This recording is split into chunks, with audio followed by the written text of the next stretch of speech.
coming Shabbat is going to be Rosh Chodesh Adar. Just that this year we have a little bit of a change since we are celebrating 2 months of Adar, what is called a leap year, a Shana Me'uberet. Every few years, if we're looking on our calendar, an extra month is being added to the 12 months of the year, which is of course Adar Aleph. Big question, which one is added, Adar Aleph or Adar Bet? Adar Bet is always the dominating one. Adar Aleph is the addition.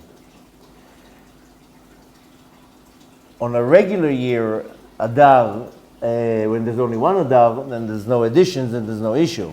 In the year, in a leap year, when there's 2 Adars, then the second Adar, Adar Bet, is always going to be the original one. So if somebody was born on Adar, and it's 2 years, and it's for bar mitzvah purposes and birthdays, we always go by the original, which will be Adar Bet, which again, somebody contacted me not too long ago to do a certain event this coming next week for Zayin Adar, the birthday of Moshe, and I told him, we're doing it the second Adar. No, we have to do it now. I said, but we're doing it on the second Adar. That's the 7th of Adar of Moshe Rabbeinu. But nevertheless, the second Adar is always going to be the original one. What's interesting here is that this concept is called a Shana Me'uberet. In Hebrew, it's not called a leap year. In Hebrew, it's called a pregnant year, which makes it a completely different focus and for sure a different meaning. Now, what does it mean, a pregnant year or pregnancy? What is the concept behind it? That the months of the year on the Jewish calendar correspond to the moon. It's called moon months. And why? Because they go by the cycle of the moon. Sometimes the moon is full, sometimes the month is full, sometimes the month is missing. So we'll have 29 days in the month and 30 days in the month. But the months of the year, Tishrei, Cheshvan, Kislev, and so forth, they go in the cycle of the moon. What happens is that the 12 months of a lunar cycle or lunar months, they're not equal to sun months. The time of the sun that is turning around is 365 days in the year. And if you take the 12 months, time them the 29 or the 30 days per month, you don't get to 365 days. So you're missing days. If we're going together in a cycle of the moon and the sun together, I'm talking about a cycle when they turn around and complete a full cycle. So lunar time is much less than sun time. Sun time is 365 days of the year. So we're missing days. Every couple years, we have to add a month to catch up on these days. That's the concept of the Shana Me'uberet.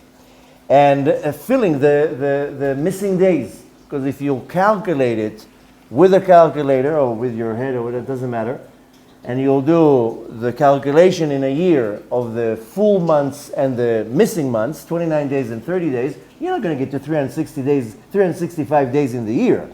Even if you have full months of 30 days, that's already 360 days. So you're already missing 5 days. And there's no such thing as full months every year. We always have some months that are full, some months that are not full. I'm not talking about a full moon and a not full moon. I'm talking about that we celebrate 30 days in the month and we celebrate 29 days in the month. So the concept of the leap year or the Shana Me'uberet is every few years to catch up that the days of the month, the days and the month of the moon and the sun cycle will meet together. Okay, very simple. Now behind that stands a secret, of course, a mystical secret, a message. And this is called, in our terms, Sod HaIbur, the secret of the Ibur. Now for you it might be familiar because we've been learning about Ibur, impregnation, in Shar Gilgulim for the last 2 years. So it's the same thing, it's the same impregnation. It's the same concept, same word. But behind it stands some type of a secret. This is called Sod Ibur. If you're looking at the entire cycle and we want to analyze it, we're always going to have a cycle of 19 years. 19 years cycle, which if you are comparing it to the cycle of a Jewish calendar and a Georgian calendar, then it's the same thing. They'll meet every 19 years. Your birthday will be on the same day. Which means if I was born on October 10, Chavdaled Tishrei, every 19 years they'll meet. Right? Because my birthday is the Hebrew birthday and the non-Hebrew birthday always, they never meet. Every 19 years they meet. Why 19 years? 19 years is the cycle of the pregnancy, of the impregnation. And in that cycle, 7 years will always be pregnant. Will always be a leap year. So we're going in cycles of 19 years, that within the 19 years, there's always going to be 7 leap years. And there's a set order. It's not that it changes. So it's every 3rd year, every 6th year, every 8 years, every 11 years, 14, 17, and 19. That's the order, and it never changes. Now, why 19? We're not going to get a full answer why 19, but we're going to get some hints here that are pretty interesting about the cycle of 19. 19 is the numerical value of the name Chava, the first woman that was ever pregnant in this world. So we already see some type of a concept of pregnancy already corresponding and connected to the first woman in the world. Okay, that's the first thing. Now, why is it looked at or called pregnancy? Okay? It could have been called many other things, but specifically pregnancy.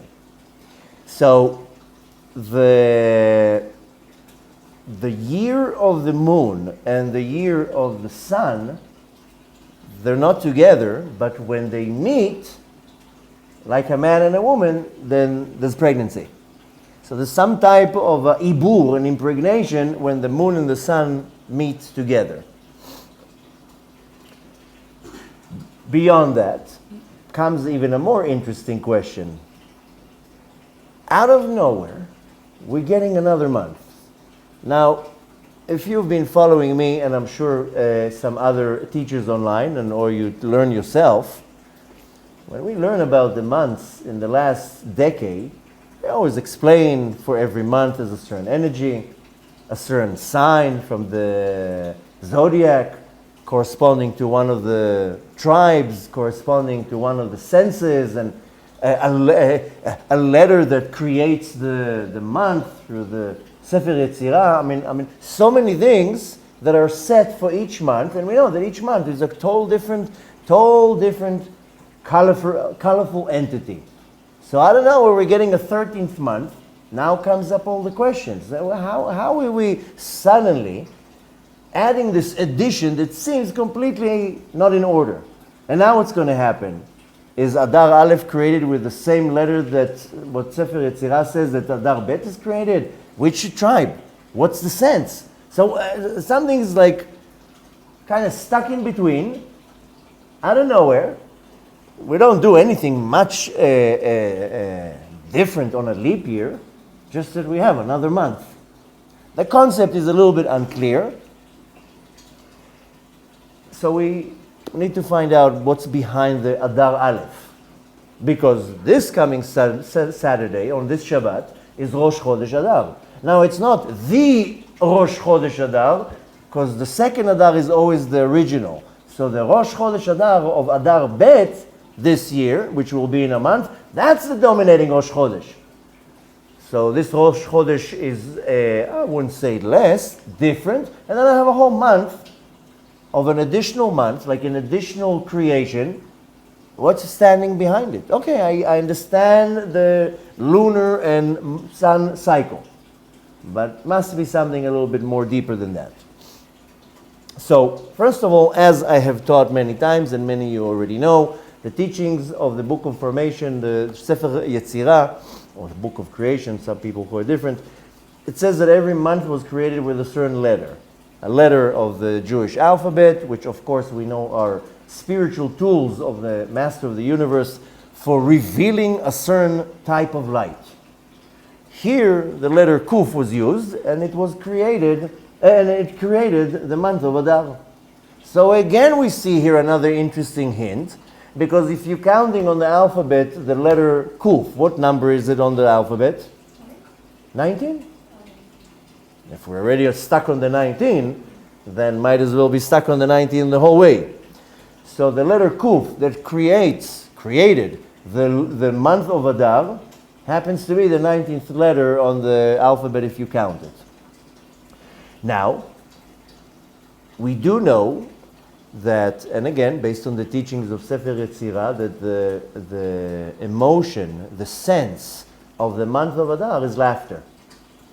To remind the ones who maybe weren't in the classes, but we are familiar with 5 senses. Really, there are 12 senses. And every month has a sense that is connected to that month, and the sense that's connected to Adar is laughter, tzchok. Now what do we get? We get 60 days of laughter. Instead of 30 days of happiness, we get 60. Nothing wrong. Now,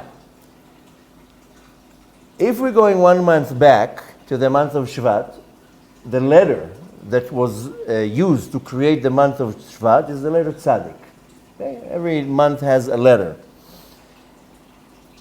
The secret of the connection of Shvat and Adar is very interesting. The 19th letter on the alphabet is Tzadik, is Kuf. That means that the 18th letter on the alphabet is Tzadik. If you put them together, 18 and 19, then you get a numerical value of 37, which is the numerical value of the name Hevel, the son of Chava. The first, well, not the first, but one of the first-born children of Chava. And more than that, if you take the tzaddik of Shvat and you connect to it the kuf of Adar, because they're back to back, right? Adar, if Shvat finishes, Adar enters. So the tzaddik and the kuf are connected. The sense of Adar is laughter. So when you put in between these months another element, then you get the laughter. And what's the element? Is the letter Chet. The letter Chet. Why the letter Chet? Why Dafka Chet? I can add Yud. Why Chet? Because when you laugh, at least in Hebrew, what do? Ha ha ha. Right? Even now in our generation that everything is abbreviations and emojis and all that, one time I sent a message to my daughter and she sent me 3 chets back. Like chet chet chet. And I was like, that doesn't sound nice. That sounds like another word that starts with the letter chet, which in English will start with the letter S. I was like, why are you answering me like that? She was like, no, that's like ha ha ha. Like LOL, chet chet chet. So I was like, okay. So, but nevertheless, that's not invented for no reason, because it's true. That's what our Torah says, that the laughter, how does the laughter will be pronounced in letters? Or in English, you do ha ha ha. So when you add the chet in between the tzaddik and the kuf, so you get tzchok, you get laughter.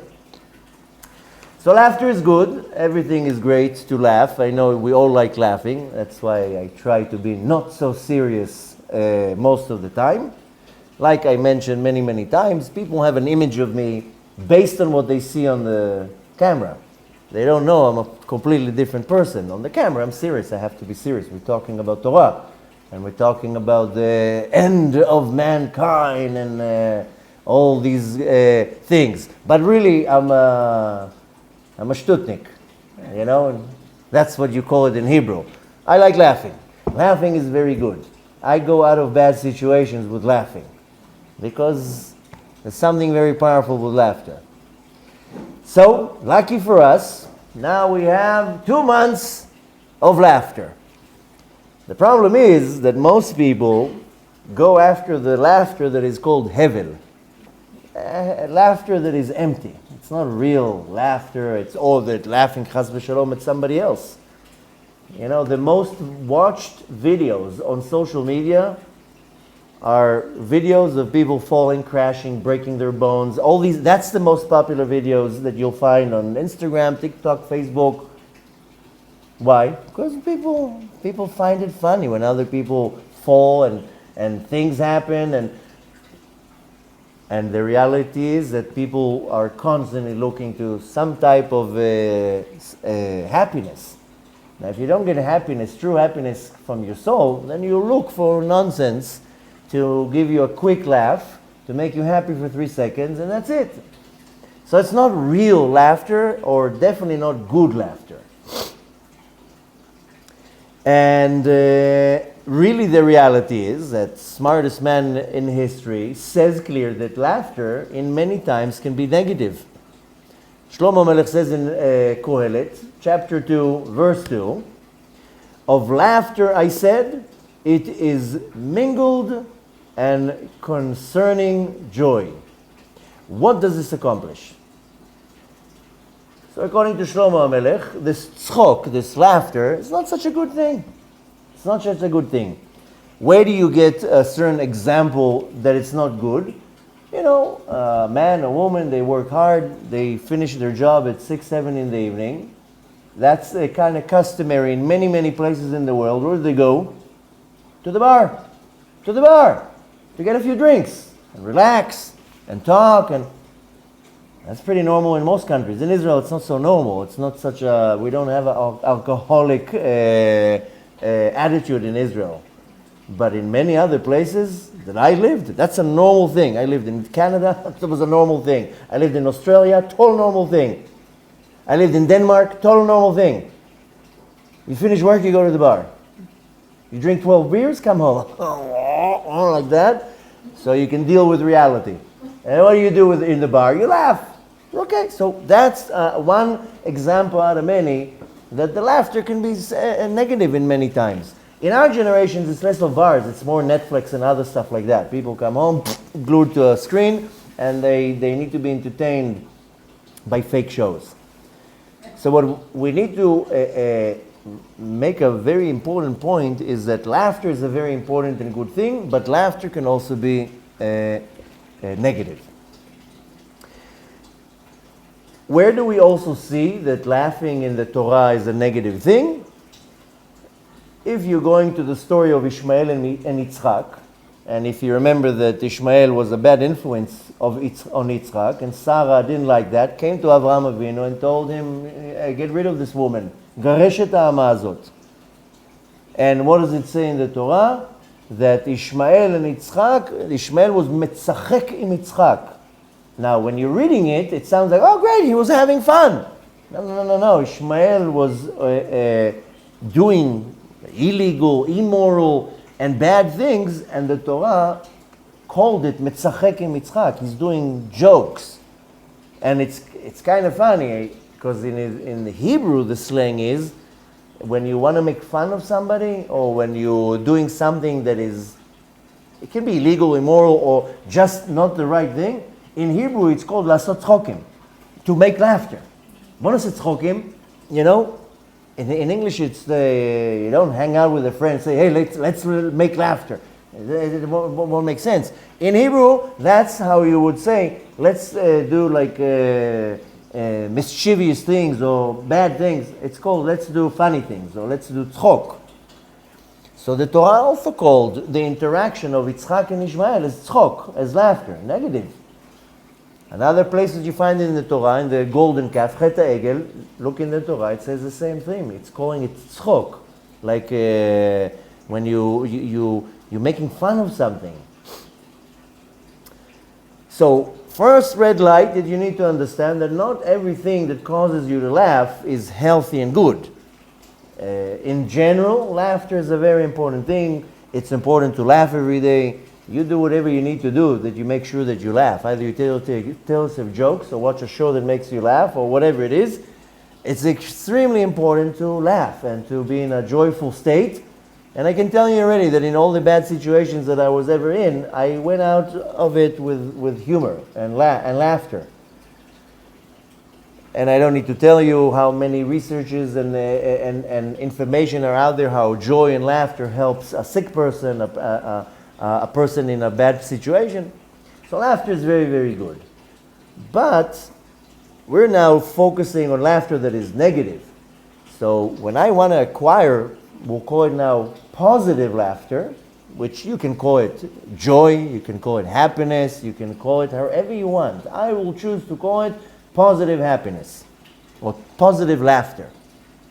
Because I can be very, very, very happy, which if you focus on me being very, very happy, I can be very happy both from something negative and something positive. Normal is that you're happy from something positive. But how many times are you happy because you heard something negative about something else, somebody else, then you're very happy. If somebody would ask you why you're happy right now, and you would have to title it, you would say, somebody did a car accident. And that's what's making you happy? Well, I hate the person that did the accident, so it makes me extremely happy. So that's not positive laughter. This is not something positive. And I see somebody falling on the floor and breaking their bones, and happens to be that I dislike them, so I'm happy. The Mishnah tells you, Al tismach bin pol oivecha. Don't rejoice when your enemy fall. Okay? Don't go that way. Don't go there. That you are wishing for something bad to happen to your enemy, and your enemy can be your mother. I'm not talking about Hezbollah. I'm talking about your neighbor, your spouse, your child, that now in the argument is your enemy, or the disagreement. Don't be happy when your enemy is falling or losing. That's the will of Hashem, and in a second Hashem can flip it and you'll be on the falling side. So happiness and laughter, joy can in a second go from good to bad. So how do I find the real good positive laughter? Because I want to be a positive individual, I want to be happy and joyful, so I will constantly look for that. And by the way, 50 to 90% of your actions in your life is in search of happiness. So that in itself is a big, I don't even know how to define it, because what I was about to say is not, it wouldn't come out nice in English. In Hebrew, it's how we would say it. In English, you have to excuse me. But running constantly after happiness, that's, as they say in slang, a big matzo ball. And that's the reality, is most people run all day long after happiness. And it doesn't matter how they do it. Legal, illegal, moral, immoral, good, bad, according to the Torah, permitted in the Torah. It doesn't matter. Most of our actions every day, every week, every month is pursuing happiness, looking for happiness. Nobody wants to be sad. Nobody wants to be depressed. And we all have that, depending, of course, of the elemental structure of the soul of each one of us. But a person that has a very dominating element of earth in their neshama, they're going to be, their tendency is going to be going for depression and sadness. Like sand that you put in water, the sand always goes down. The element of earth always will pull a person down. And we all have it. It's not that one is different than the other. One have more and some have less. And then, of course, it depends on the surrounding of the person and how much chemical imbalance they have in their body from all the junk they consumed in the last 50 years of their life. Needless to say, chemicals, radiation, food, and the rest of the junk that we are attacked with, one would not be surprised that half the world are depressed. Not because something wrong with them. It's because all the elements that are being opposed on us that will cause a person to be depressed. That's it. That's part of the goal. By the way, to get the whole world numb so they can sell them the magic potion to make you happy, whether it's Xanax or whatever it is, ecstasies, it doesn't matter. It's the fact that I need something to make me happy for 10 hours and then I run after another one. And it doesn't matter if it's chemicals, if it's from the earth. It doesn't matter if it's swallowed in a pill or inhaled with a drag. It doesn't matter.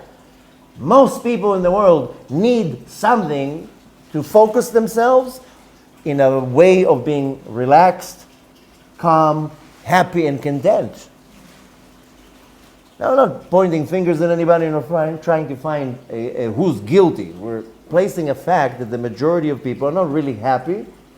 They blame it, of course, of what happens around them. I don't have money, I don't have a spouse, I don't have kids, I don't have a place to live, I don't have this, I don't have that. That's the blame to why I'm not happy, which, of course, can cause you to be very uncomfortable. But I was homeless for half a year. I wasn't unhappy. I was in situations that are very bad. I was in not in a good place, but not unhappy or depressed. Your physical situation can affect your happiness, but shouldn't and doesn't have to. You choose what affects your reality. I mean, literally, I've been in places in my life that one should jump out of a window. But I never let it affect my inner peace, which if you have inner peace, by default, you're happy. And if you are that centered, you are happy even with the bad things because you understand that's the path you have to walk on to get to the next station, to the next step. That's what you need to do. So the right attitude is to seek for the true laughter. I can make you laugh now in a second, if you want, right? You've been to enough classes. You know that if I let go, I'll make you laugh. That was my job for the last 50 years. I was always the, how do you say, the what? Class clown? That's for sure. My poor teachers, what I used to do. I used to crack the class up. You can't even imagine how far I would go. But now I was about to say something else. Now I lost my chain of thought. But I might seem like a very serious individual. I'm not. Class clown. I always looked for exciting things that, as we say in Hebrew, tzchokim. Tzchokim is let's laugh, like real laugh. It's sad that in our generation the laughter comes through a screen. It's, on one way, it's a genius plan for the ones who planned it. But it's sad to see that that's where people get their happiness. Now, if it's not from a stupid video in TikTok of a person falling from from on a bicycle or whatever junk they have there. So if that's not your thing, then you get your peace and your entertainment from all these shows on Netflix. They're done geniusly, unbelievable stories, quality. I can easily see how people are glued to the screen all day long.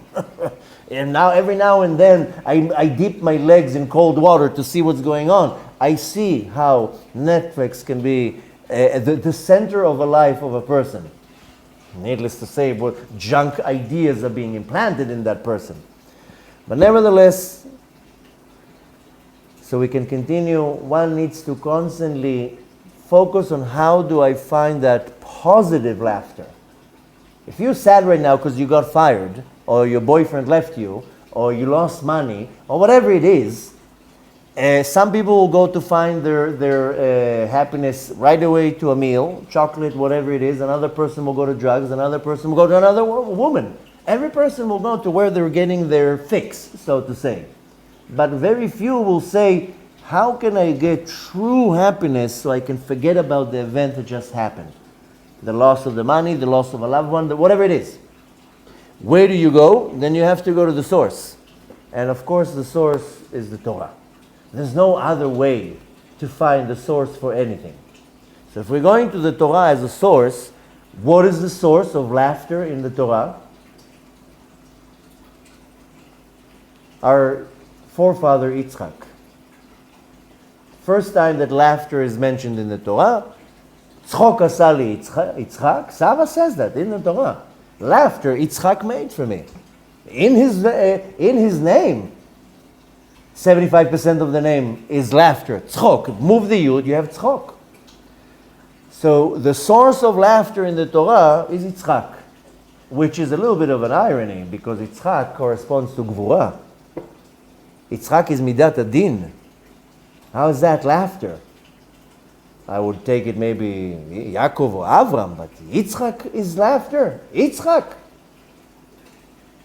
But nevertheless, as I've said, Yitzchak was the first time the Torah is talking about joy and happiness. When Yitzchak was born, what did Sarah say? God has made joy for me. Whoever hears will rejoice over me. You know what happened when Yitzchak was born? The Zohar says that thousands and thousands of barren women got pregnant. Thousands of people who were sick got healed. Thousands of people who were blind started seeing with the birth of Yitzchak. So Sarah said, whoever hears that Yitzchak was born will rejoice over me. So the birth of Yitzchak brought unbelievable joy to the world. Joy, happiness, and so forth.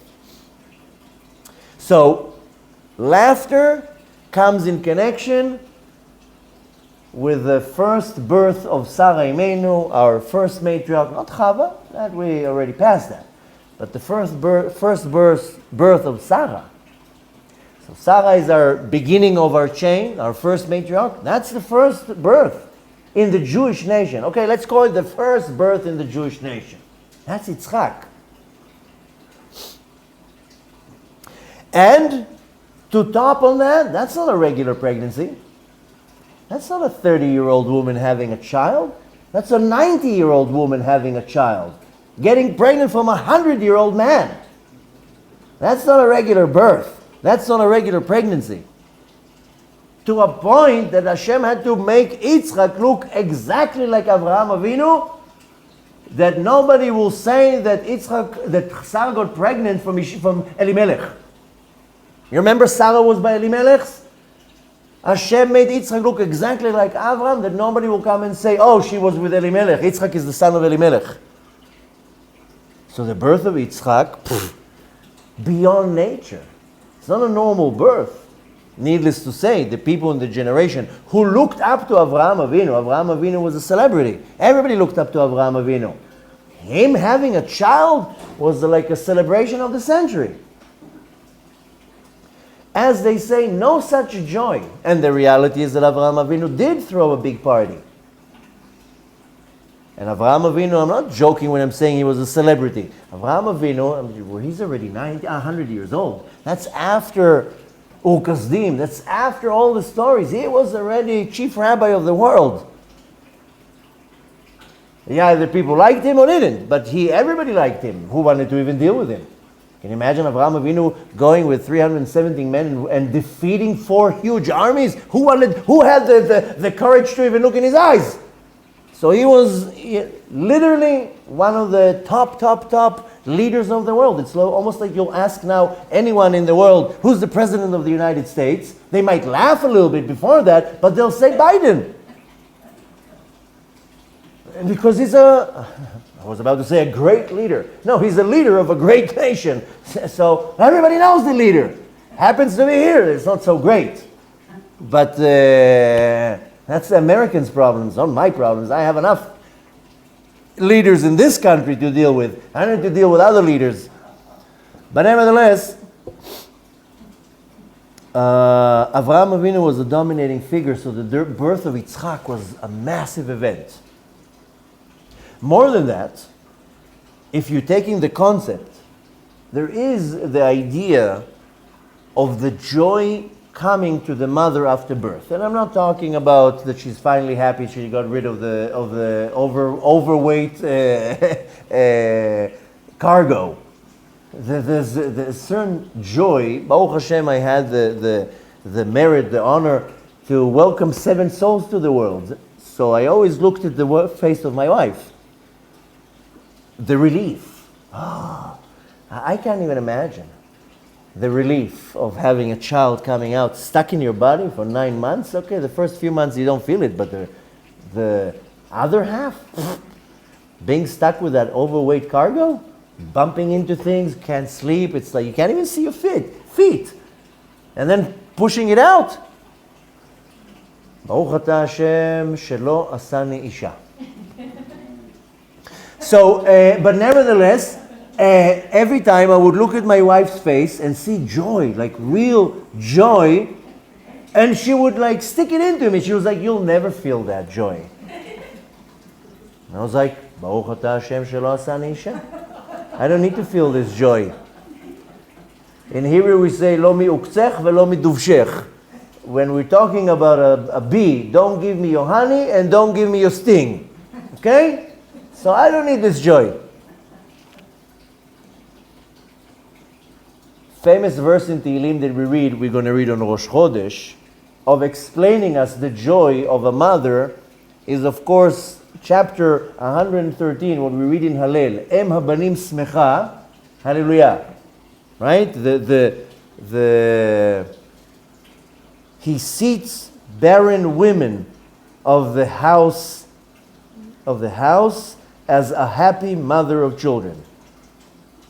Tehillim 113 verse 9. Em habanim smecha, hallelujah. Referring to this deep joy that a mother gets after delivering the child. Now, when we want to find the positive laughter, then I need to know how to recognize the negative laughter. If not, I will be confused and swallow the wrong pill. How do I recognize empty laughter or this negative laughter? That it's called emptiness, rekanut. There's nothing there. There's as Kohelet will say, heaven. It's air. That's how you recognize the negative laughter. If it doesn't have anything behind it. Shlomo Melech says in Kohelet, in chapter 7, verse 6, he says, for the sound of the thorns under the pot, so is the laughter of the fool, and this too is vanity.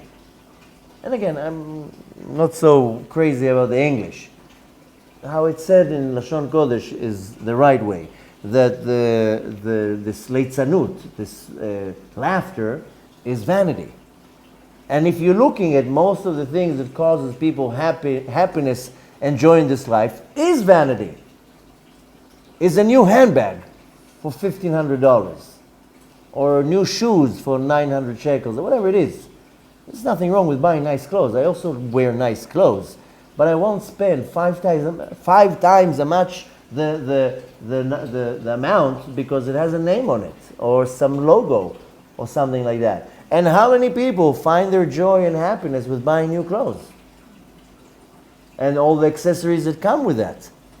And again, nothing wrong with spoiling yourself, nothing wrong with being dressed beautiful, and there's definitely nothing wrong with wearing expensive clothes. That means you're wearing good quality. But it all has to be done in a normal manner. In a normal manner. The other day, I don't know even where it was, somebody bought something, I don't remember what, they told me this shirt is 1,500 shekels. Okay, that's exaggerating. 1,500 shekels for a t-shirt? 400 shekels for a beautiful dress shirt. 1,500 shekels for a t-shirt because it had a name on it? That's the vanity. And dress nice is not vanity. The problem is that our life is surrounded with this vanity, with this nonsense all day long. I'm not going to give you enough examples. Sorry, I'm not going to give you any examples. You, if you don't see that, then that's already a problem. The true happiness that you're seeking for, by the way, is the birth of something new. You seek happiness, you have to seek for a birth of something new. That's where the happiness will be. If you are not feeling happiness right now from the fact that you are breathing, or that you are alive, or that you can walk, or that you have teeth and you can chew, or you have eyes and you can see, and you have kids or a house to live in, or whatever job you have. If you're not jumping up and down from that, you have a serious issue with yourself, but I'm nobody to intervene in your life. But if I'm already looking for happiness, then I need to search for new beginnings, for something new that was born. And to do that, I have to jump out of my dimension and to go into a different type of dimension. The dimension that is called time. Now, I'm not in the dimension of time because I'm bound to it. If I'm bound to time, then I'm not in that dimension. Imagine now you jump into the dimension of time. A different reality. Okay? The dimension of time, that's what's called Sod HaIbur, the secret of this impregnation. And I'll explain myself, but when I had 20 plus years ago my own experience, one of the first dominating things that I felt after feeling my soul jumping out of my body, and go to all my videos, it's not something that I'm inventing, you'll hear me saying that forbidden every lecture, that one of the first things that I felt is that there's no time. The first thing that I felt, there was complete darkness. There was nothing, no existence. It wasn't darkness black, it was just darkness. Now will come another hard way to explain. My daughter asked me the other day, what was before the world was created? So I told her nothing. So she said, so it was just dark? I said, why do you think nothing is dark? She was like, because if there was nothing there, it was all black, right? Dark. I said, why are you coming up with the idea that nothing is dark? Have you ever thought of that? What was here before the world was created? Nothing, right? But what was? As to my 8-year-old daughter question, was it black? I told her, why do you think black? She's like, because when I close my eyes, I see black. Nothing is not dark. Darkness is not nothing. I mean, so when I first left my body, the first thing that hit me besides the darkness, there wasn't any time. And we are stuck in this reality that is called time, that I'm controlled by time. Time doesn't stop. You can't catch the time. A second ago is already the past. It's a moment that maybe never existed. Who said that the past ever existed? Maybe only living in the present and in the future. And so there's no past, right? Okay, I'm not going to now drive you crazy with thoughts with no solutions. We are not in a dimension that is called time, because if I was in the dimension of time, I would be able to relate or minimum control the time. So I have to go into the dimension of time to understand two things. A, that I'm not in that dimension, but B, the secret of giving birth to new things, and it's not only children. It can be a business idea. It can be a relationship that just started. You just birthed a relationship. It was never existed. Moshe and Ruti never knew each other, and now they met and they birthed a new relationship. Something that never existed in the world. The relationship between these two people. But the trick here is that to give birth into new things has to be in this reality. Because I can give birth to new things in my mind all day long. In Hebrew, it's called dimyonot. All these imaginations, all day long. How are you going to win the lottery, huh? We all have that. Come on. We all have that. How I win the lottery, and I come, and then I'm like, wow, what am I going to do with the money? And after an hour, you're fantasizing. You didn't even remember to buy even a ticket. But Everybody's living in these fantasies all day long. So you're not in the dimension of time, you're in the dimension of fantasies.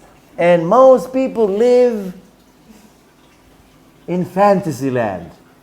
Or as it would be called in Hebrew, dimyonot, imagining things.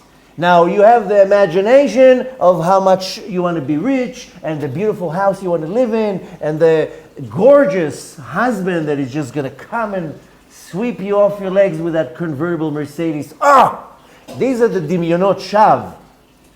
But then there's also the dimyonot, this imagination that she's talking behind my back, and he's cheating on me, and he's trying to cheat me out of my money. All day long, these imaginations in my mind, and what is birthed from that? Everything but happiness.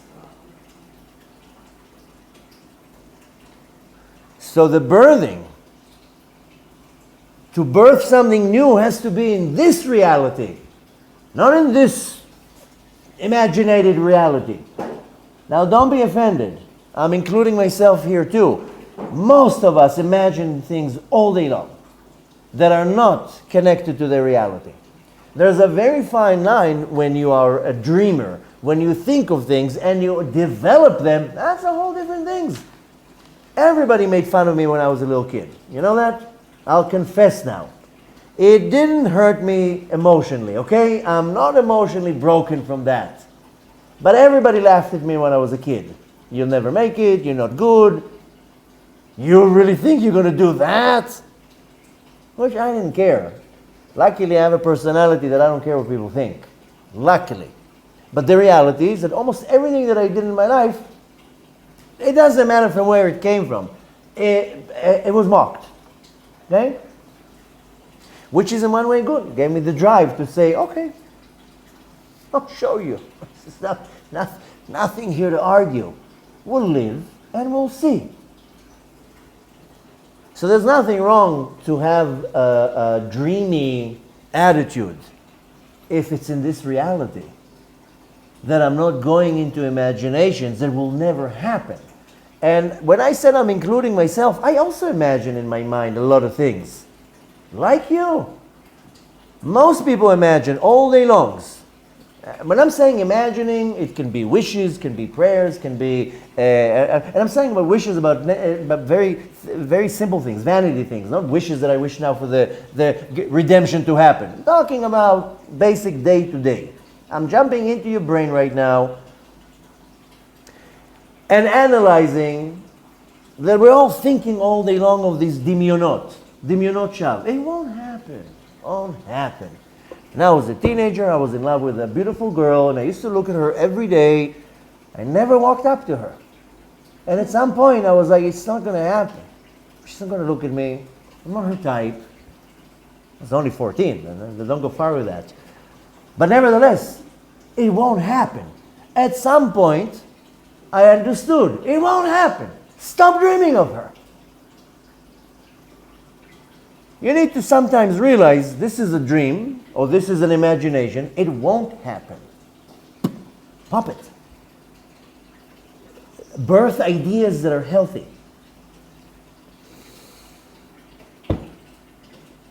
Now that we're talking about laughter, joy, happiness, all that wonderful things, now we're in the month of Adar.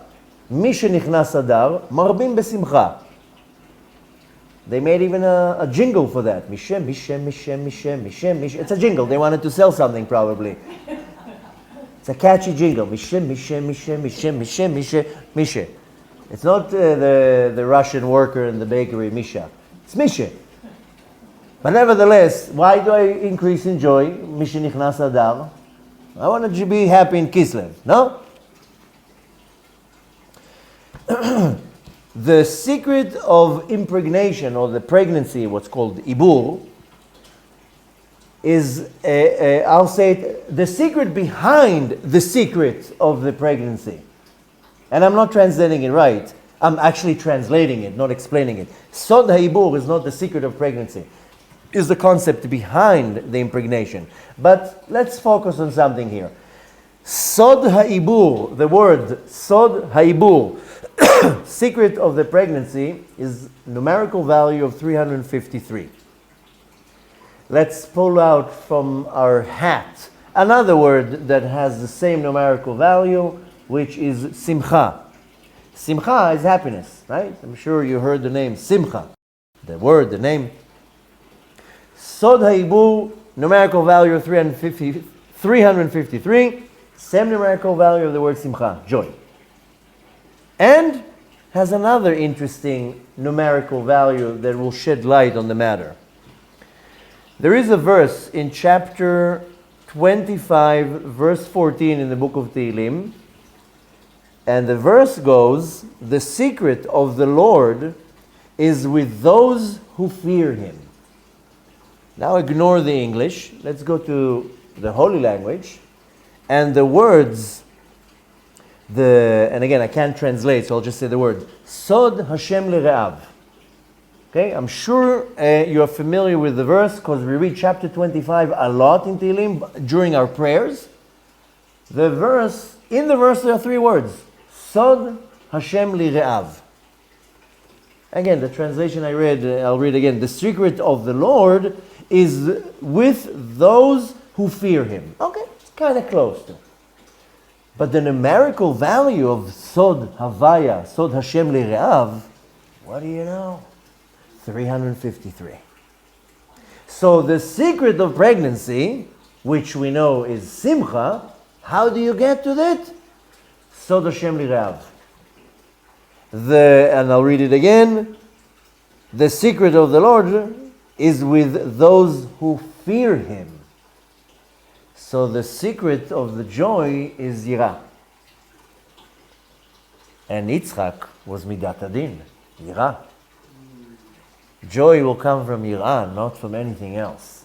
The real joy, Sod Ha'ibur, Sod Havaya, L'Re'av. The revelation of the secret, so to say, will come only by joy. And the condition, Yirat Shamayim. Yirat Shamayim is God-fearing, but I explained to you that Yirat Shamayim, the title is God-fearing. But Yirat Shamayim, I'll elaborate, I explained that 3 times in the last 3 months in a few of the lectures. Yirah has the same word, same letters, and can be read the same for the word in Hebrew, Yireh, Re'yah. I see. Yirat Shamayim is that I see Shamayim, Hashem, everywhere. That's Yirat Shamayim. Not that I'm walking like that, like I'm afraid of God. That's not Yirat Shamayim. Yirah is that everything that happens, Shamayim means Hashem. Hashamayim, min hashamayim tenachumu. We call Hashem Shamayim, right? Shamayim means sky or heavens or firmament, but we also call Hashem Shamayim.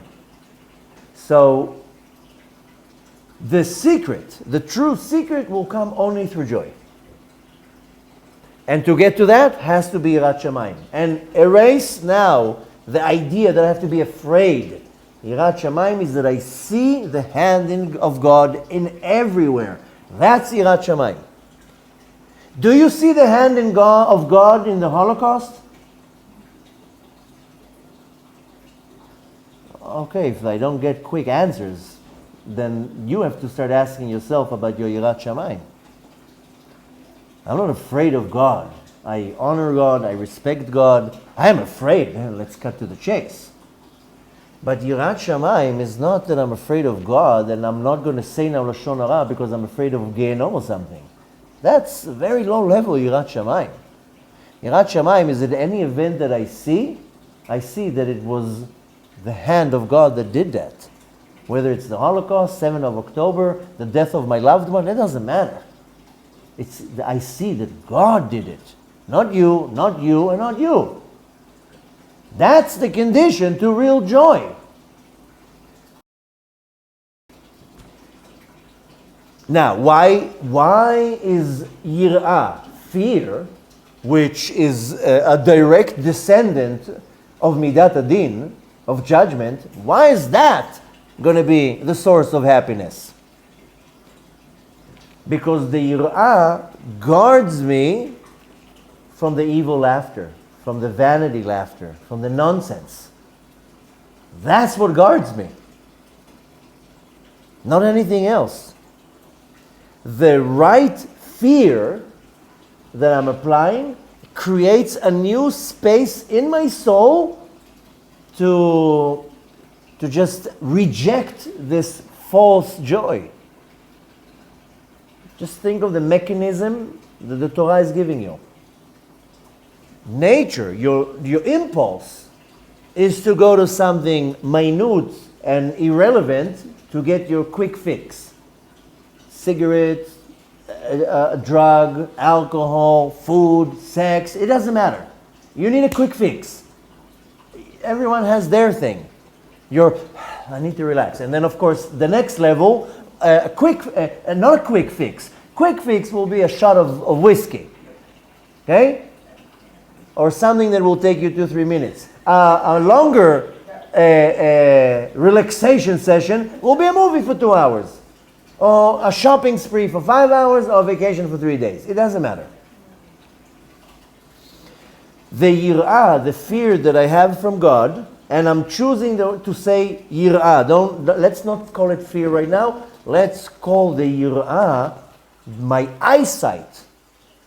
That is what will guard me from going to the wrong place. Because that will create the right and new place in my soul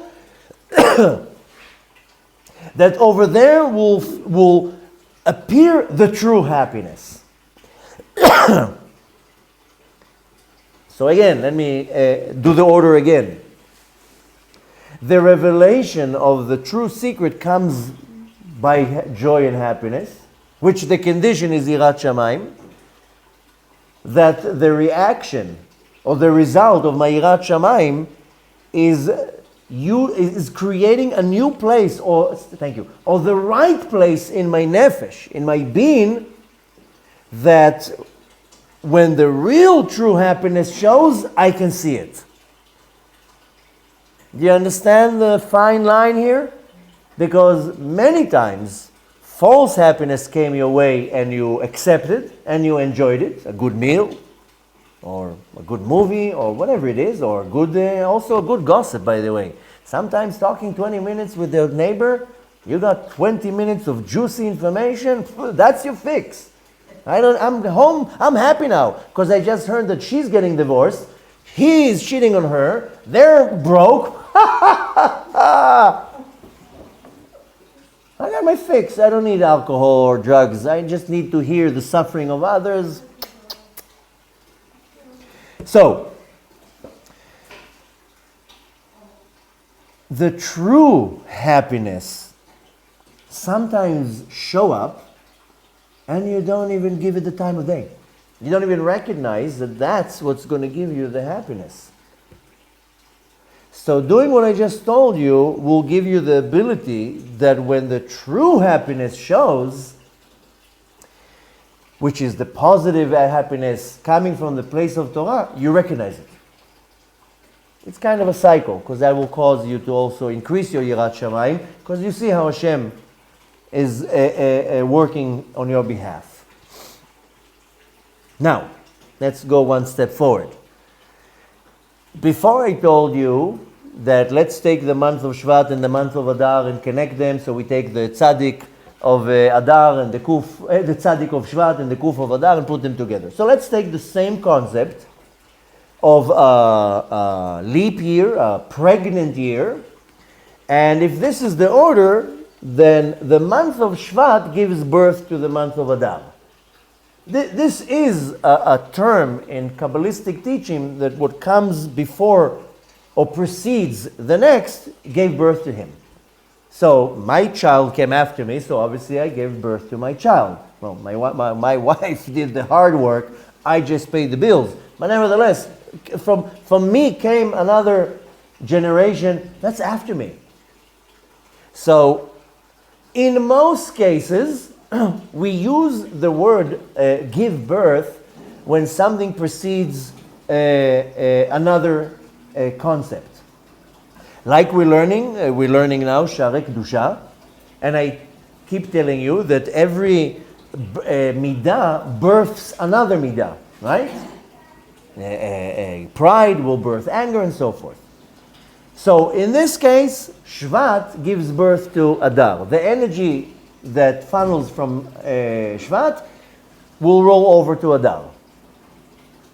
Saying, in other words, that the tzaddik of Adar births the kuf of, the tzaddik of Shvat births the kuf of Adar. So the tzaddik and the kuf, it hints us on the laughter. Like I told you, the tzaddik and the kuf, do the cha in the middle, you have the tzchok. And I didn't make it up, by the way. This is coming from the Torah. And the same thing with Yitzchak. You have the tzaddik and the kuf in his name, Yitzchak. Now pay attention. Sarah gave birth to Yitzchak when she was 90. What's the numerical value, or which letter has the numerical value of 90? Tzaddik. How old was Avraham Avinu when he gave birth to Yitzchak? 100. Which letter has the numerical value of 100? Kuf. So again we see the tzaddik and the kuf. If I would have to ask you, what is the significance of the period of the month of Adar, how would you define the significance of the month of Adar in 2 words? And it's written in the Megillah. I'll give you a hint. It's not something that you need to think of. The energy of Adar in 2 words. Good answer, but not the right one. No, she's right. Marbim b'simcha. But it's a good answer, but not the right one, or not the one that I'm looking for. The energy that I'm talking about is called Venahafochu. That's the power of Adar. Venahafochu is we flip it.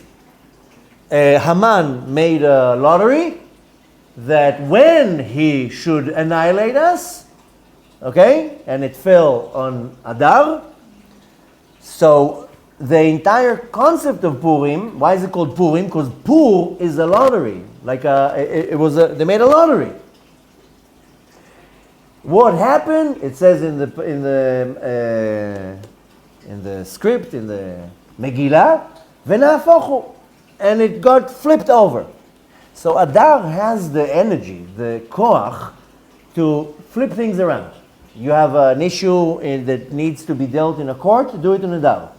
You have issues with the government, police, IRS, whatever, do it in Adar. Go to courts in Adar. In Adar, a very powerful month to deal with anything that has to do with courts and situations that you need the situation to totally flip. So if the energy of Adar is Venahafochu, so let's Nahafochu. First was the tzaddik who gave birth to the kuf, right? So let's switch right now. Right? Adar is Venahafochu. I want the kuf to be first and the tzaddik to be last. So what do I get? Cold? No. The tzchok was the order of the tzaddik and the kuf. Okay? Now I'm using the energy of Adar Venahafochu. So now the kuf is first and the tzaddik is last. What word do you get? Ketz. Ketz is the end. What is the last month of the year?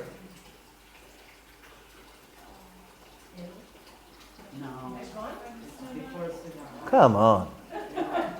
What is the last month of the year? Excuse me? Nisan is the first month of the year. So the last month of the year is Adar. Listen, we don't have to be here on the mathematical level. The first month of the year is Nisan. I'm not talking about January, and I'm not talking about Tishrei. Tishrei is the 7th month in the year. Nisan is the first month of the year. That makes Adar the last month of the year. So when you Venahafochu, then what do I get? I get Ketz, the end. Excuse me. ברוך אתה אדוני אלוהינו מלך העולם, שהכל נהיה בדברו. You have to understand that every month gets connected to the next month and pushes the energy to the next month. It rolls over. AT&T and Verizon didn't invent the rolling over system. This is a 3,000-year-old system that the energy of the month of Shvat rolls over to the month of Adar. Where do we see how things work? The month of Cheshvan and Kislev, they meet. So the noon of Cheshvan, which is the last of Cheshvan, it means the Kislev. It meets Kislev.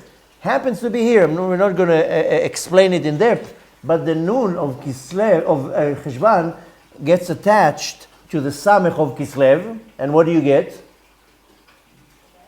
An S. A miracle. So one thing has to attach to the other, and it always carries from the previous month. So let's focus on the word ketz for a second. Many times I've explained that the word ketz in our Torah is referring to the end of days. Ketz hayamim, right? That's the end of days. Now, end of days sounds bad, right? It really has to, you have to say the word as it is, but really when you're looking at the concept, it's not the end, it's the beginning. So when a woman is pregnant and the child is born, then the pregnancy is over. Ketz ha'irayon, if the pregnancy is over, you're going into the next stage in reality. So Ketz ha'geula is referring to the end of days, which is what we are focusing on most of the time right now. A lot of the topics we're talking about, what is we're seeing unfold in front of our eyes, we're at the end. The end is not negative, we're just at the end. The end of the race is actually pretty positive, you're done with it. So the end is actually a good thing. But Ketz refers to the complete and final redemption. There's going to be many redemptions. There was also a redemption 3,000 years ago in Mitzrayim. We're talking about the complete redemption, which means it's completed, and there's no other redemption after that.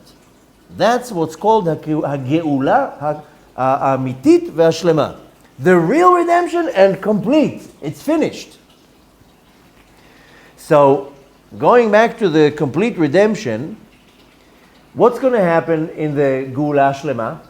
What's going to happen when we finalize everything? And by the way, it's going to be a period. It's not the Mashiach appears and everything goes perfect. It will be a period. But what's going to happen at the end, Geula Shlema, what's going to happen? Many things. I know you're thinking, because many things are going to happen. But the major thing that is going to happen when Mashiach is going to come, excuse me? Tchiyat HaMetim, you're all right. But what's really going to happen? Veyada de'a ha'aretz et Hashem. The wisdom at the time that Mashiach is going to come, we're all going to be we're going to be like Adam HaRishon. Veyada de'a ha'aretz et Hashem, and the people, the humans who live ba'aretz, yada'a de'a et Hashem. We know Hashem. That's like Adam HaRishon. What does that mean? That we see godliness everywhere. Adam HaRishon saw the matrix. He saw Dvar Havaya Mechayet Olam, the power of God that enlivens the world. That's what we're going to see when Mashiach comes. We're going to see Hashem. So how can I say that in simple language? We're going to see Hashem.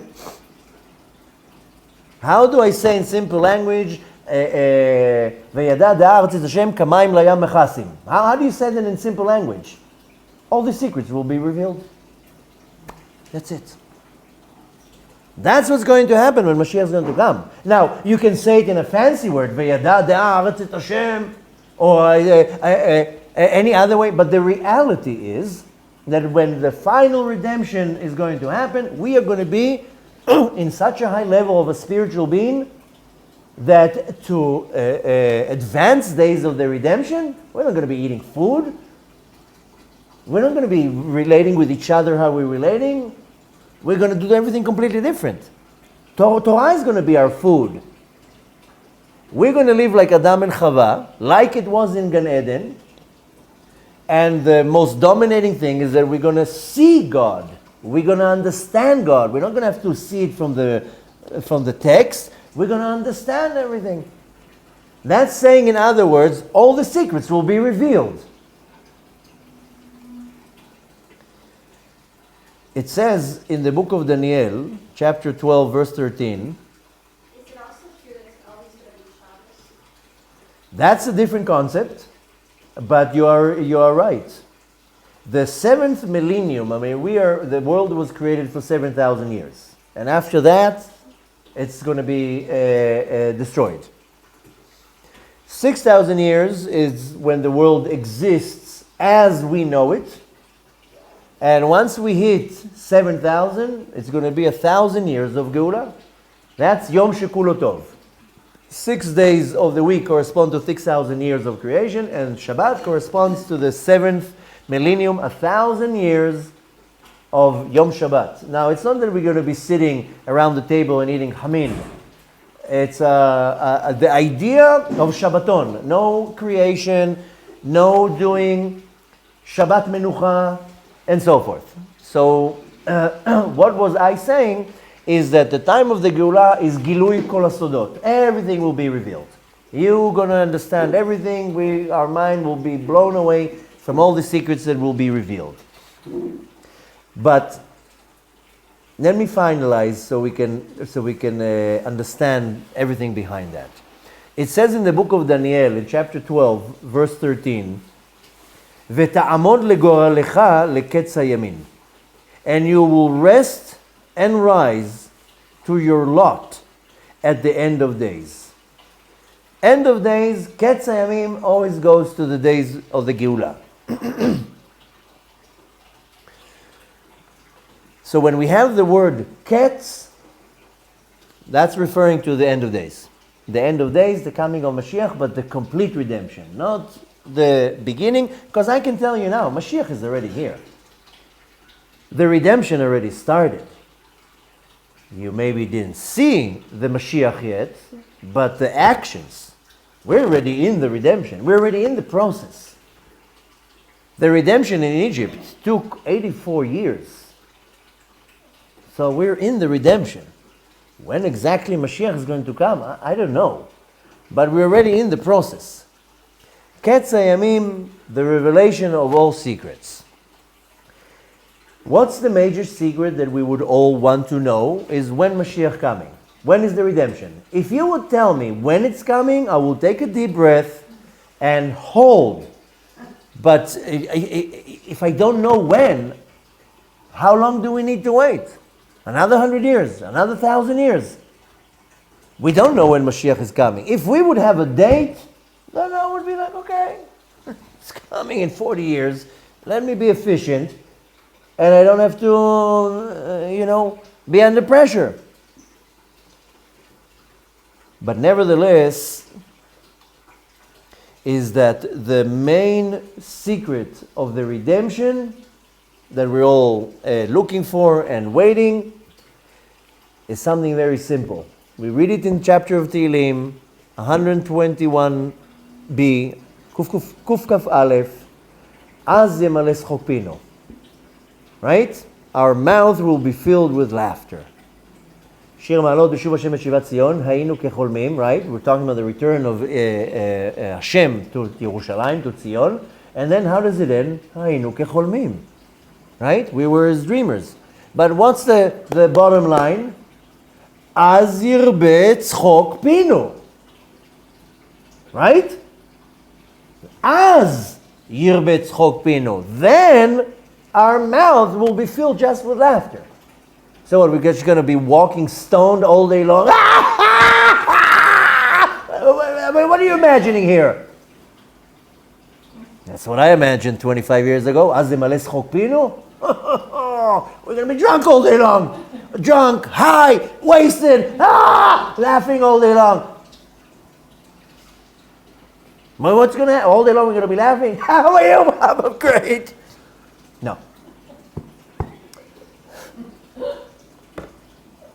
Our mouth will be filled with laughter is that the state of redemption is the state of happiness that it's explained as laughter, but it's just going to be high level of consciousness that you're just going to be full of happiness and joy. Now you can't really laugh. So much sorrow going around you, you feel bad to laugh even. I feel bad now enjoying myself or laughing. Why? So much sorrow in the world. People are like, Hashem Yerachem, what people are going through, and I have the chutzpah to laugh. Right now it's very hard to laugh when you're seeing what's going on. I had an argument recently with somebody, the famous argument, I said in one of the classes lately, that many think that everybody will be included in the redemption, and I said, forget about what you think. Let's look at the fact. The fact is that in the last 30 years, many people have died, so they didn't make it to the redemption. So don't tell me, in the Gula Amitit Vashlema, everybody will make it. Yeah, everybody who survived will make it. But that doesn't include everybody. And the fact is that in the last 30 years, 40 years, 50 years, I'm not talking about 3,000 years, let's just narrow it down to the last 20 years. How many people died? Arav Ovadia Yosef made it to the Gula. Arav Kanievsky made it to the Gula. Why are you telling me everybody will make it to the Gula? Why are you living in that false concept? I can die today, I'll make it to the Gula. Everybody will be redeemed. What kind of a nonsense is that? You know who will make it? Who will be the ones who be redeemed? The ones who made it. And they'll say, we all made it. All 300 of us.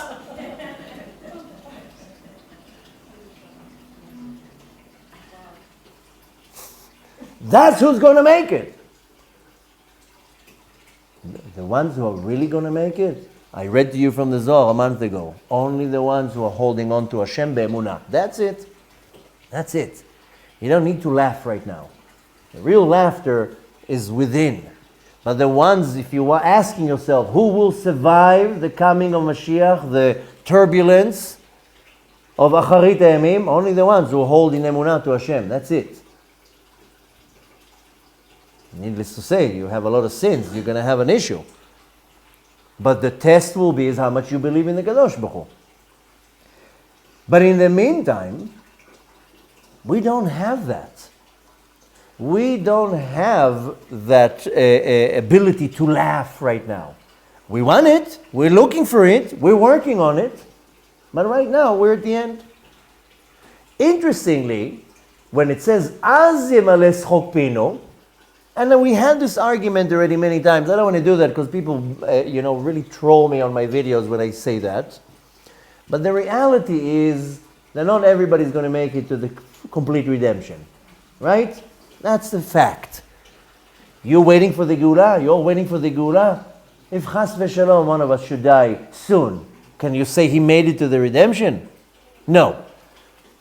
When do we believe that everybody will be included in the complete redemption is Tchiyat HaMetim, in the resurrection of the dead. I told you already.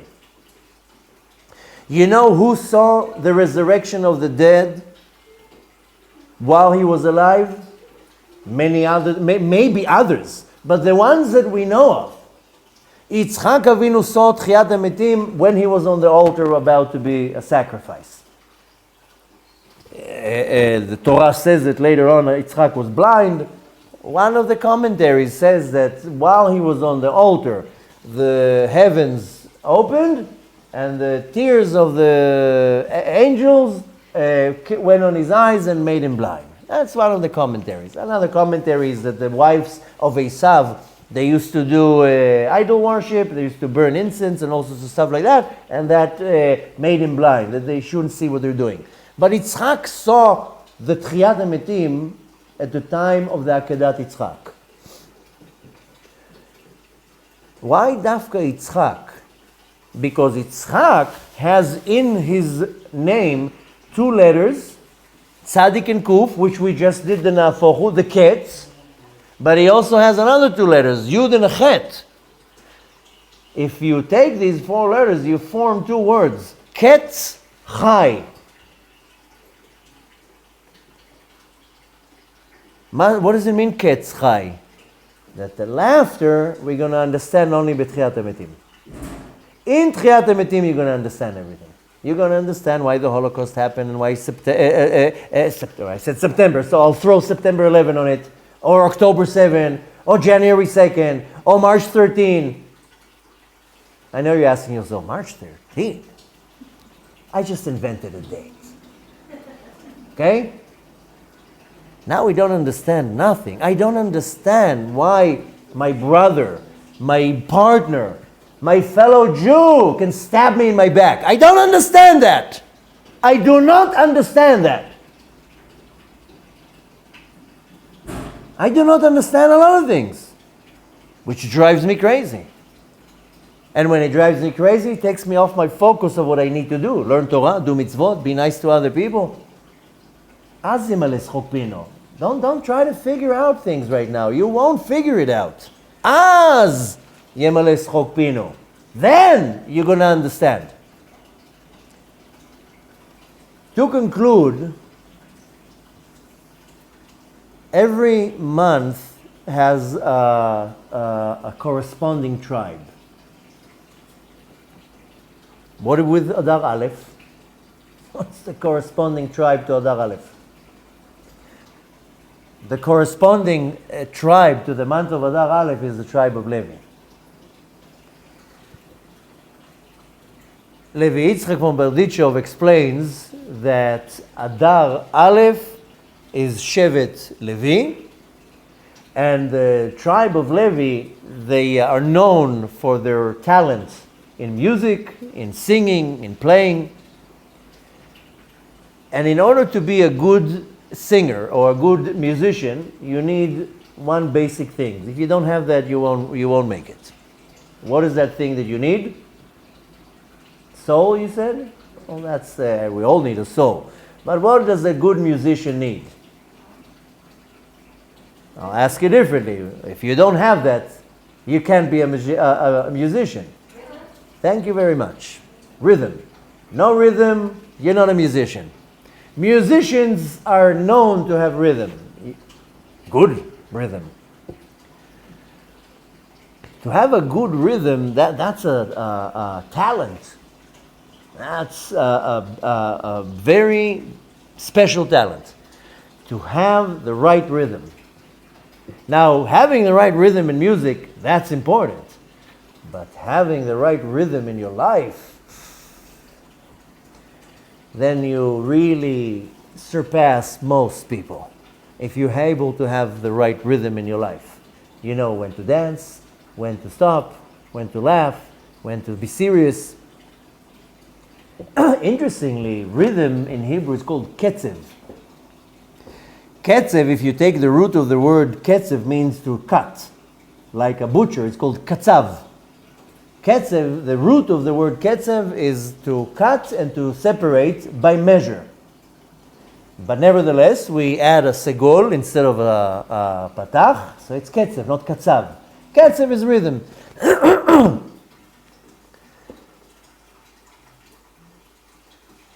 It's great to be a musician and to have rhythm, but I'm talking here about the right rhythm, the rhythm of life. The rhythm of life is that one time you're up and one time you're down. And rinse and repeat. Up, down, up, down, up, down. That's why somehow they decided that the monitors in hospitals to show the heart rate goes up and down. That's the rhythm of life. You inhale, you exhale, you inhale, you exhale, you don't stop. If you stop, then we'll say nicely goodbye. Excuse me.